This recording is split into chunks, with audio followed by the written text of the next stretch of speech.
Good morning. My name is Charlie Ahern, and I'm a worship associate with this congregation. We gather this hour as people of faith, with joys and sorrows, gifts and needs. We light this beacon of hope, sign of our quest for truth and meaning in the celebration of life we share together.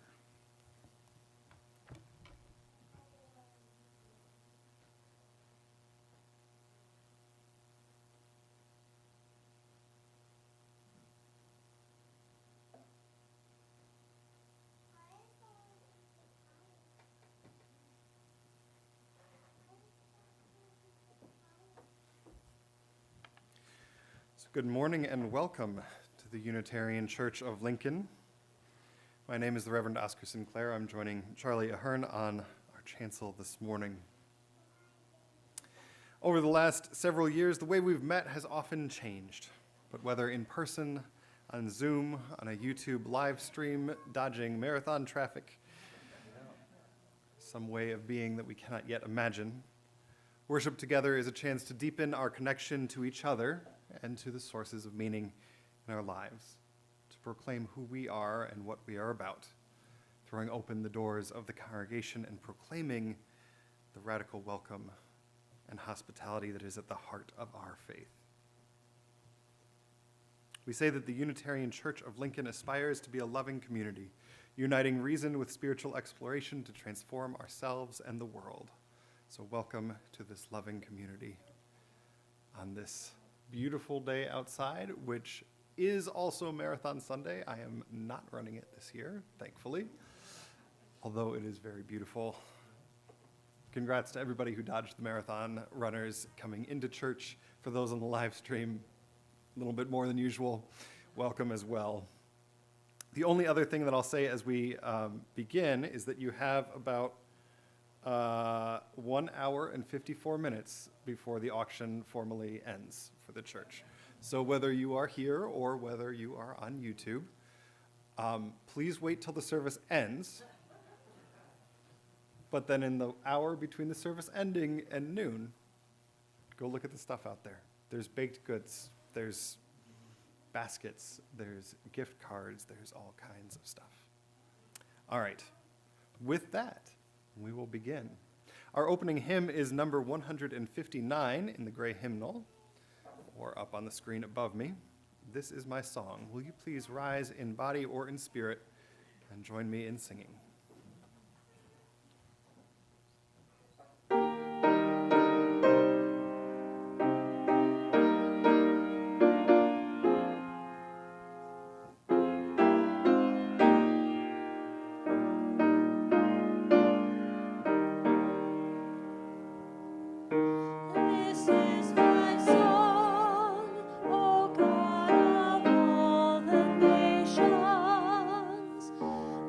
Song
I would really love for any young people, and especially folks of any age who are young at heart, to join me up front for this very interactive story. And if you are joining us on YouTube, I very much hope that you will participate at home as well. Our story today is called The Book of Rules by Brian Gerlain. This book has rules. You must follow all the rules. The first rule is go sit with your brother. Go sit with Logan. Yeah, you. Go sit with Logan. That's the first rule of the book. There you go. So the book has rules if you are willing and able. And if not, that's perfectly fine as well. If you break the rules, Dennis will eat you. Not really. He's a pretend monster. He's not real. But for the sake of the story, we're going to pretend that he's real. Do you want to be gobbled by Dennis? No. Well, then you'll have to listen carefully. Come here, Dennis. Do you see him? There he is. All right. All right, Dennis, show people your teeth. And now your claws. Now that weird thing on your foot. Gross. All right, go wait in the margins. Thank you, Dennis. All right, rule number 1. If you are someone up front here on the carpet, you must be sitting on the floor. Are you sitting? Are you nice and cozy? No, it's not quite right. Nope, find a new spot. Get up, move, find a new spot. It's part of the rules. There you go, find a new spot. There we go. That's a little better. Hi, come on up front. We're reading a book that has rules, so you must follow the rules. You got that, Paxton and Zora? A book that has rules today. Okay. Oh, that's not quite right either. All right, you got to get up, move around, different spot, one more time. There you go. Okay. Now, sit nice and quietly. Excellent job listening and following the rules. You clearly do not want to be eaten. All right.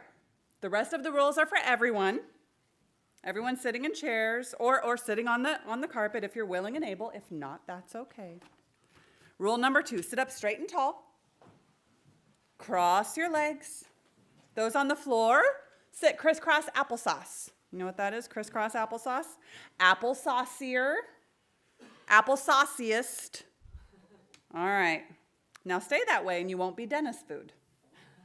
Rule number 3, following the following rules. Raise your hands in the air. Touch your nose. Clap 3 times. All right, I see a lot of adults don't want to be eaten either. This time all together. Give it your best. Ready? Hands in the air.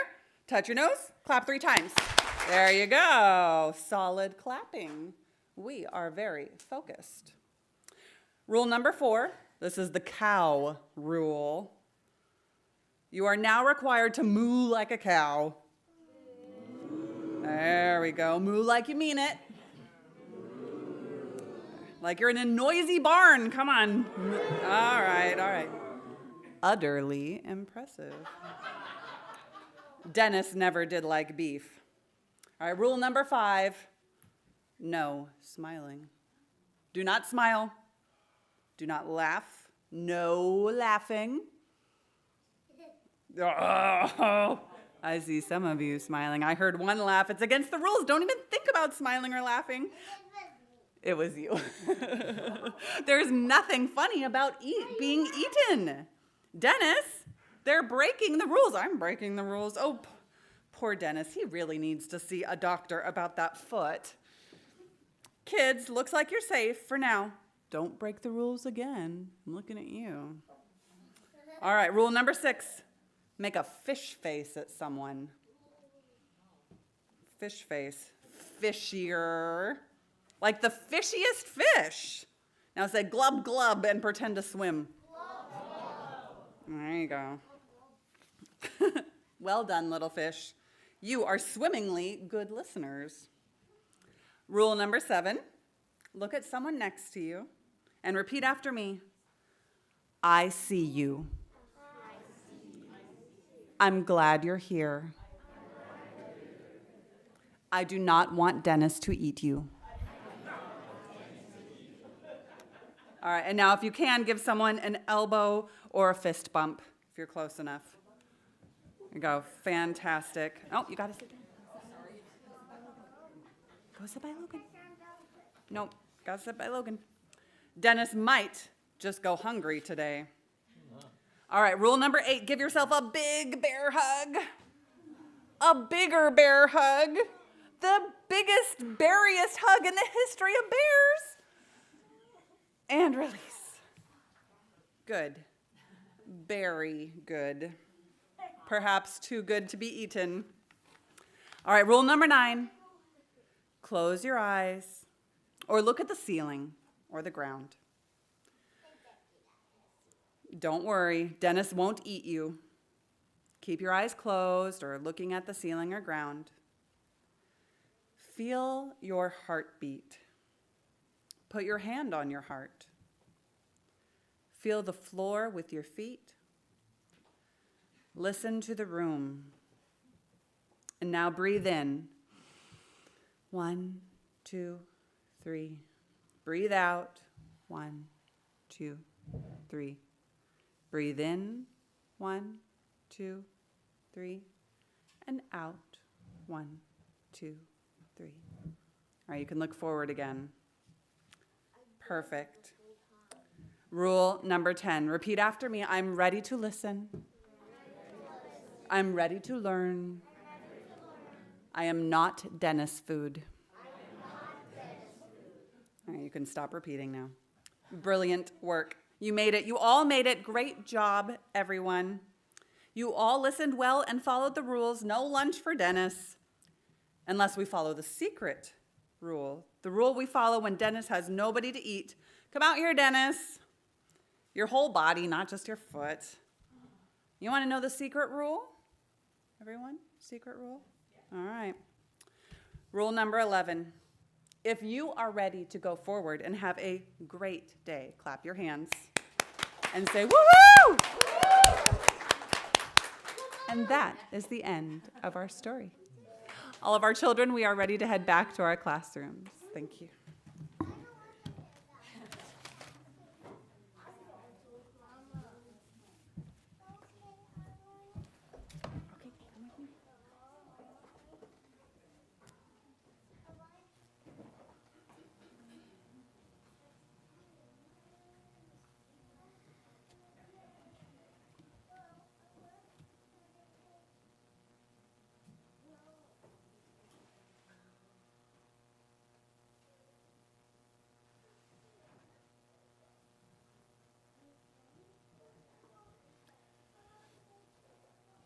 A central part of our services is the time we join together as a community to mark the moments of our lives. We share with one another our joys, our sorrows, the events that mark our steps in our journey. The threads of sorrow and those of joy are intertwined in the fabric of our lives. Present for all, remembered by all. We share those threads, and then they are woven together with those of others in our community. Our joys are shared and magnified. We are comforted in our sorrows. I invite you to type into the chat or speak into this shared space your name or the name of another you wish to be remembered in sorrow.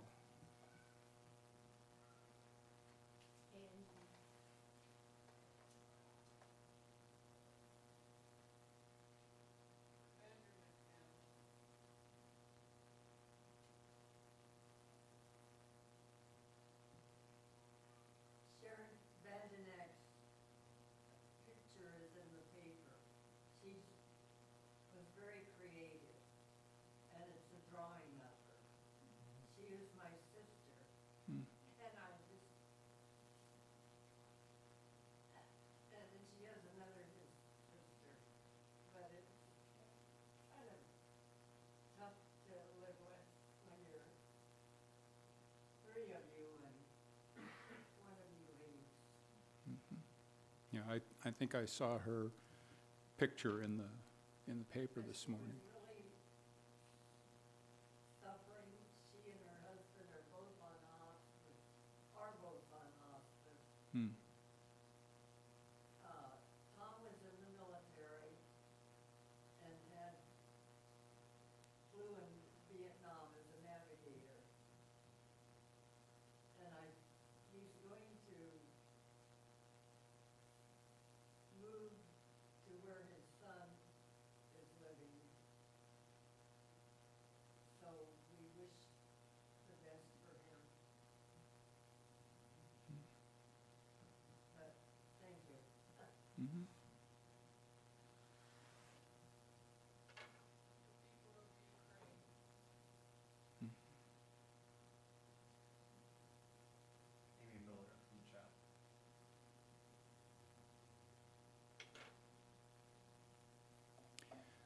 So last night I found out that Jim Garver passed away about a month ago. He had been a member of the Lincoln Public School board for, I think, 20 years, and then was on the board of trustees for the Southeast Community College for about 10 years. And I'd also like folks to think about his widow, Rachel Garver, who is the Lancaster County Treasurer.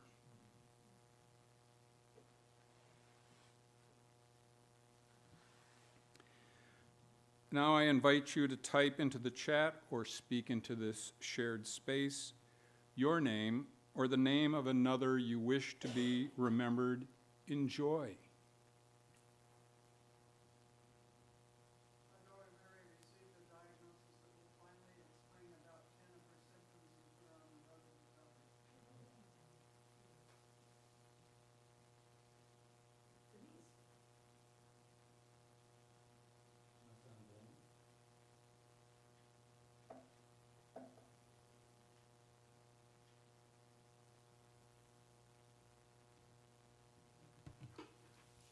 Thank you.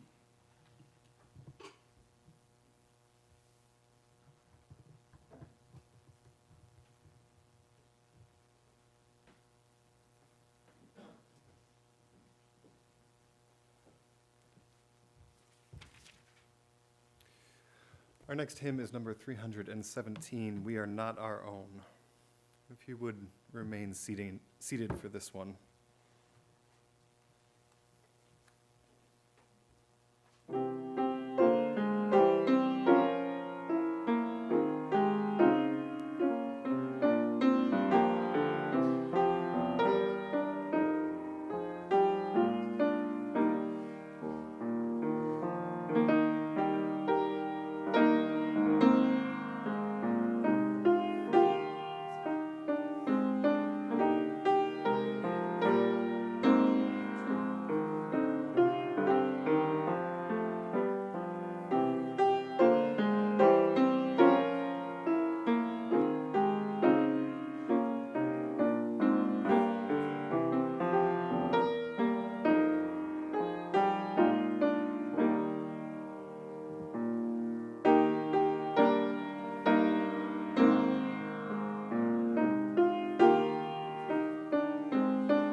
One of the things you're quickly reminded of when you're choosing hymns is that sometimes you pick a hymn that the congregation doesn't know very well.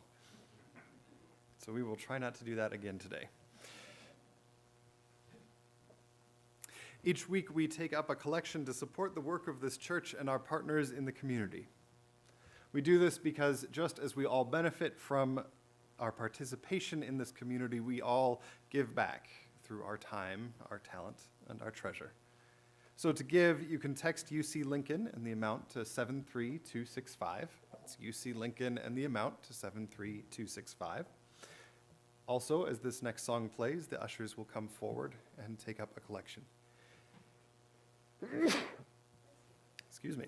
A note on our music this morning. It is from UU musicians from around the denomination. It's one of the benefits of COVID that we can share this with each other.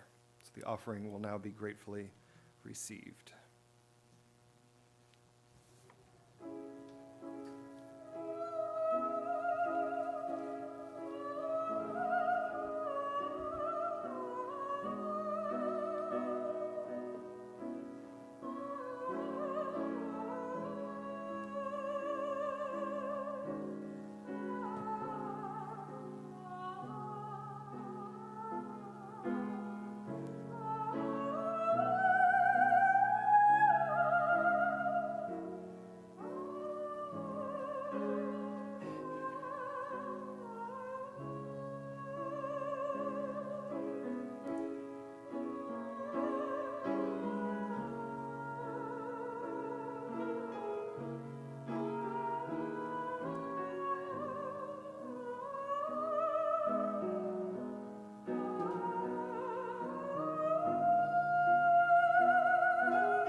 This reading is from Henry Nelson Wyman. Religion, in one sense, is like baseball. or any other form of play or art. The professionals who play in the big leagues render a great service to baseball. Baseball would certainly not pervade our national life as it does were it not for the big leagues. But if you want to find the true spirit of baseball in all the glory of a passion,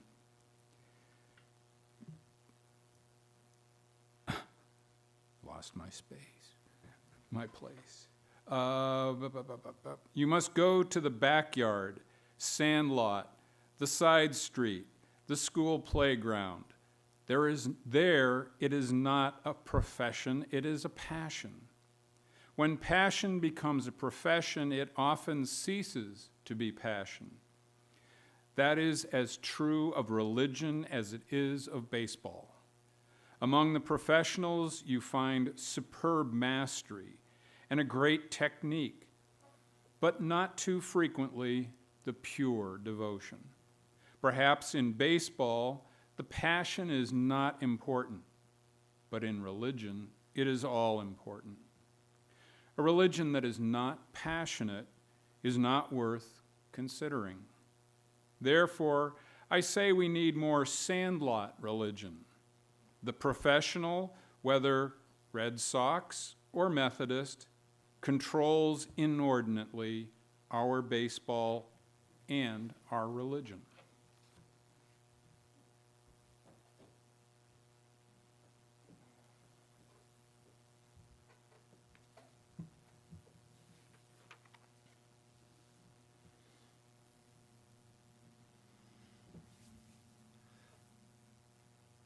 So 2 weeks ago, the day before Easter, I managed to get myself cut from a rec softball team.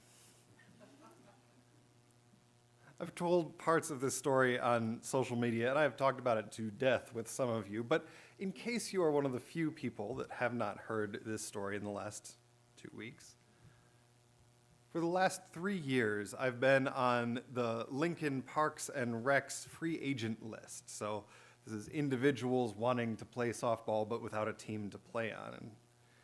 And after 3 years this spring of sitting on the metaphorical bench, I got a call from a local business owner and pastor who puts together a team every year and was looking for new players. I know the business, and that was probably the first red flag. And then, we're a competitive team, he told me. We've won the league a few times. We're playing to have fun and to win games. I'm a passable infielder. So I said sure with some misgivings. It had been 3 years since I played. I showed up to practice.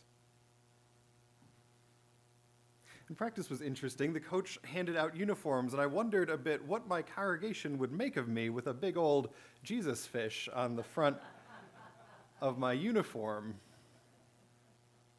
I also found out that this was a team with strict rules that there would be no drinking and no swearing. Tough, perhaps, for a hobby. I don't actually know how to play softball and not swear. The first game was wild. It was that day a couple weeks ago where there was a tornado up in Seward, and so we were playing in 50-mile-an-hour winds. Our team did well. We won 18-2, and after the game, someone said of the other team, "Did you see the look on their faces when we shook their hand?" And I went, I'm on a team with those guys. I don't know if I want to be those guys. Then we prayed.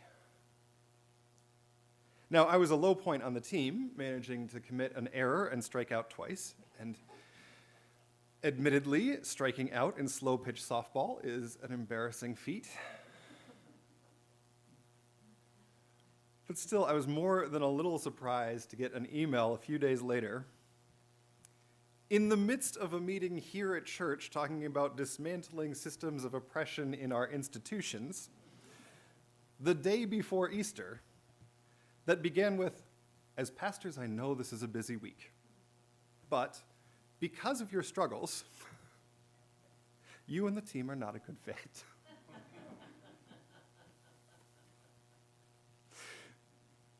No, comedy is tragedy plus time, and over the last 2 weeks, I've been trying to figure out how much time needs to pass before this is comedy. We'll see, based on how the sermon goes, if enough time has passed. I'm not exactly proud of what happened next. I wrote a pretty angry email, and then we had a bit of back and forth around the definition of recreational in rec softball. And the point the manager made at some length to me was that there was an intrinsic value in winning. That it mattered fundamentally what the result of the game is. We were there to win, and anything that diminishes the chances of that, like me, is unneeded. I was not a receptive audience. But this isn't a rare point of view, right? Go hard or go home. Show me a good loser, Vince Lombardi said, and I'll show you a loser.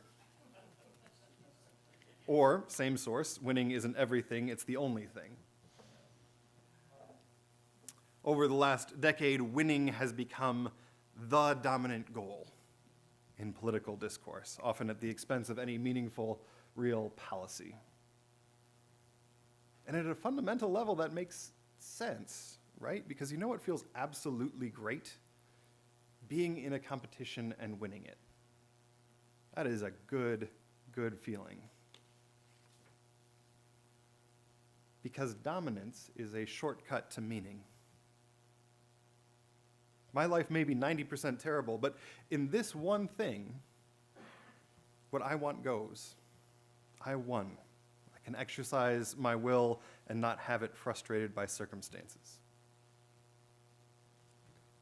This is about baseball, but it's also not about baseball. From 1958, Ford's Lorain Assembly Plant in Ohio built 15,800,000 trucks. Along with the Lordstown plant an hour and a half away, it was one of the most productive manufacturing hubs in the world. And the Lorain plant closed in 2005, Lordstown in 2019. And then somehow, shockingly, the state of Ohio went from being a bellwether state in national elections to voting widely and repeatedly for a misogynist whose platform basically consisted of winning and little else. Winning is a shortcut to meaning-making in life. When your self-image is that I am one of the winners, then why do introspection? Things are good. A brief rabbit hole side note. Of course, this is tied up in toxic masculinity. In that email exchange about leaving the softball team, the coach told me that he learned from his father never to quit things even when they were painful. Cutting people, I guess, is different than quitting things, but that's aside. But stoic endurance in the pursuit of dominance is both the lesson of most movies about men in sports, but it is also the story of colonialism and patriarchal culture for the last 600 years or so. But this is not a sermon about toxic masculinity and the legacy of colonialism. We'll pick that up another Sunday. It's about baseball. Because sports aren't just about dominance, they're also about belonging. Being on a team is not quite the same thing as nationalism, what Benedict Anderson called belonging to the imagined community. There's nothing imagined about the community of a baseball team. Each individual success and failure is tied up in the success or failure of the whole. And that is also a powerful draw in human life. To be a part of a team, a tribe, to connect our individual lives and struggles to something beyond ourselves is elemental to what we do as humans. We join churches, I'm convinced, because of a variation of this theme. It is easier to do faith together rather than separated. Think of what it feels like in this room when we sing together Not We Are Not Our Own, a song that we don't know very well, but that first song that we sang. The congregation knew well, and that you could hear other people singing, you could hear your voices joining with them. The harmonies that are there simply by the multitude of voices. That feeling is electric.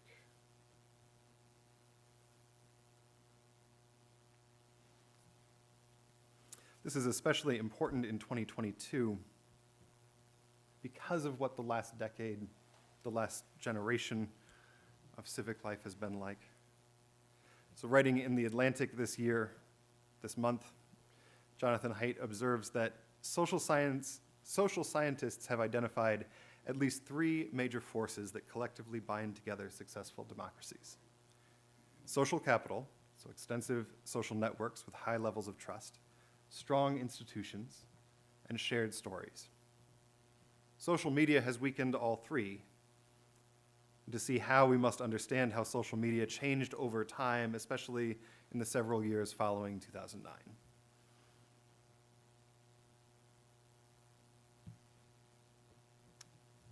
That last sentence should not have been in here. Anyway, many authors quote Madison's Federalist Number 10 on the innate human proclivity towards faction, by which Madison meant our tendency to divide ourselves into teams or parties that are so inflamed by mutual animosity that they are, quote, much more disposed to vex and oppress each other rather than cooperate for the common good. But that essay of Madison's continues on to a less quoted yet equally important insight about democracy's vulnerability to triviality. Madison notes that people are so prone to factionalism that where no substantial occasion presents itself, the most frivolous and fanciful distinctions have been sufficient to kindle their unfriendly passions and excite their most violent conflicts. So I think Madison is right. We are factional creatures. We like being on a team. We form those bonds no matter how trivial. And most of us are socialized to win as a way to make meaning. And when those 2 urges meet, the urge towards factionalism and the urge towards winning, the world gets very, very ugly very quickly. Factions that want to win at all costs and put their whole energy toward winning rather than bettering each other and their community become toxic. We've seen plenty of evidence for that, from national immigration politics to the politics of rec softball teams. Do we see where I'm going with this? As a spoiler alert, this sermon ends with rooting for the Baltimore Orioles as a cure for Donald Trump.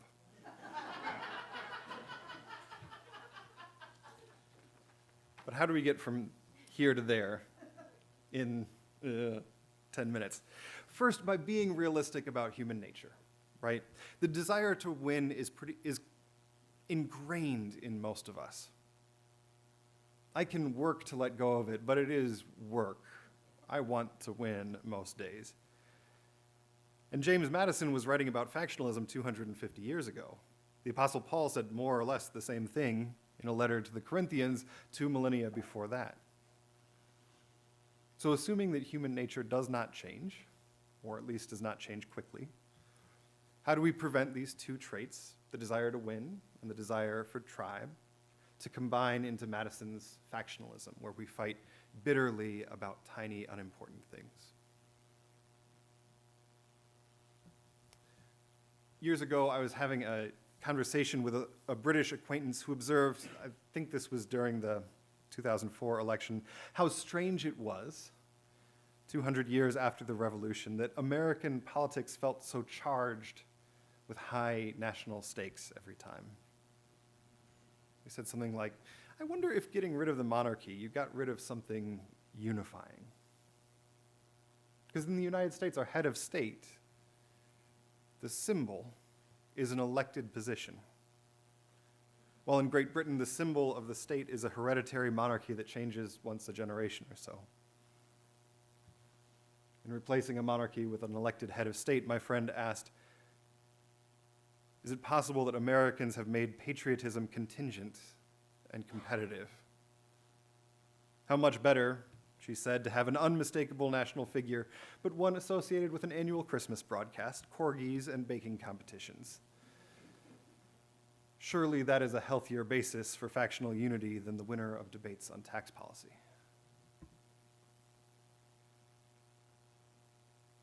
We are going to want to be on teams, and we are going to want to win. And make no mistake, there is a place for that. I'm not saying we never should do this. Community organizing is built on forming coalitions to effect specific, measurable changes in the community. We know at the end of an organizing effort if we have won or not. Most of the time, it's better to have won. But I wonder if one way through this toxic combination of competition and faction is to find places where they are unjoined. Places like, say, the British monarchy or the Baltimore Orioles. As a quick side note, baseball and UU ministers. We could say that the game of baseball has deep religious roots. Wyman wrote about it. Philosophers have written about it for years.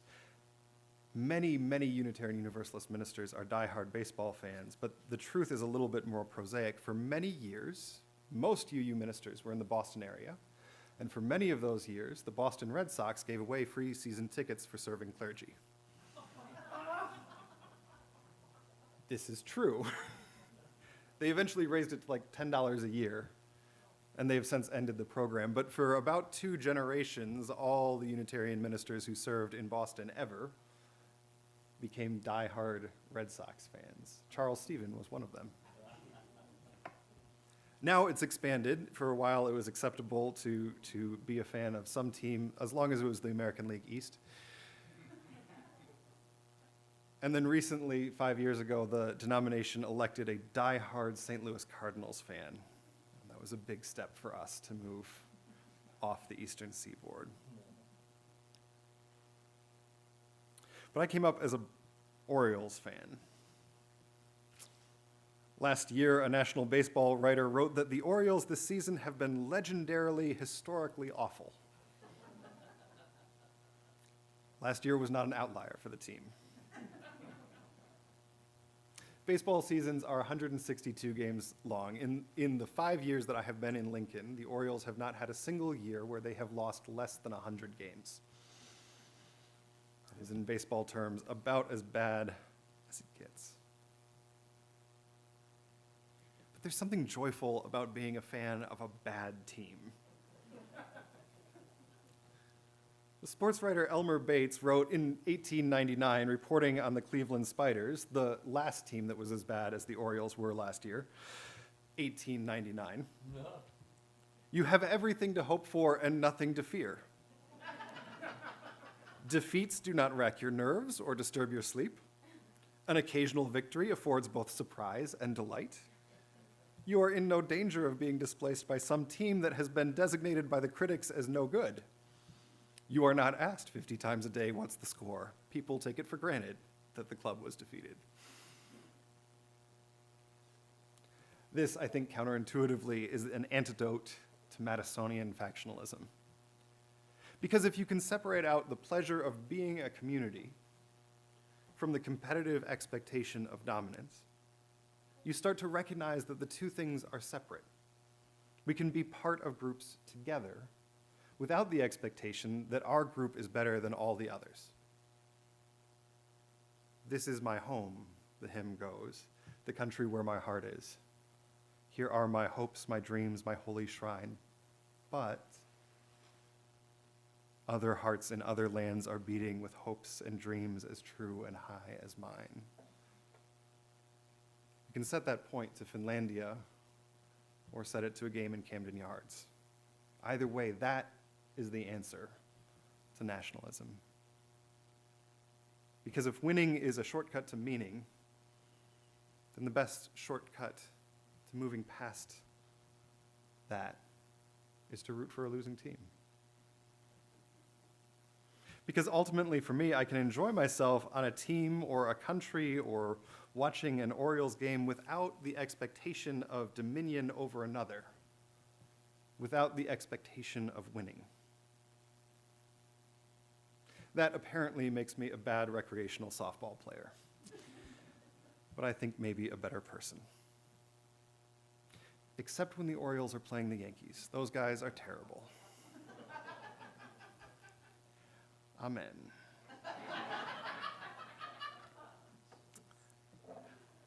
Our closing hymn is "Take Me Out to the Ball Game."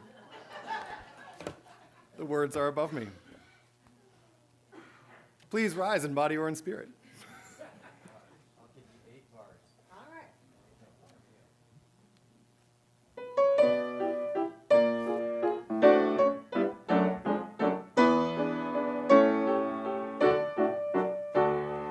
Take me out to the ball game. Take me out with the crowd. Buy me some peanuts and Cracker Jack. I don't care if I never get back. Let me root for the home team. If they don't win, it's a shame. For it's 1, 2, 3 strikes, you're out at the old ball. Now, like you mean it, take me out to the ball game. Take me out with the crowd. Buy me some peanuts and Cracker Jack. I don't care if I never get back. Let me root for the home team. If they don't win, it's a shame. For it's 1, 2, 3 strikes, you're out at the old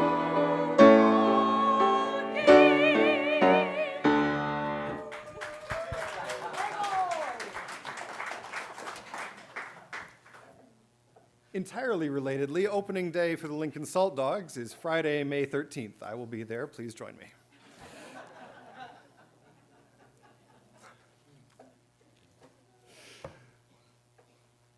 We're coming. I do not. I should write them and ask. I should. Let them know you're available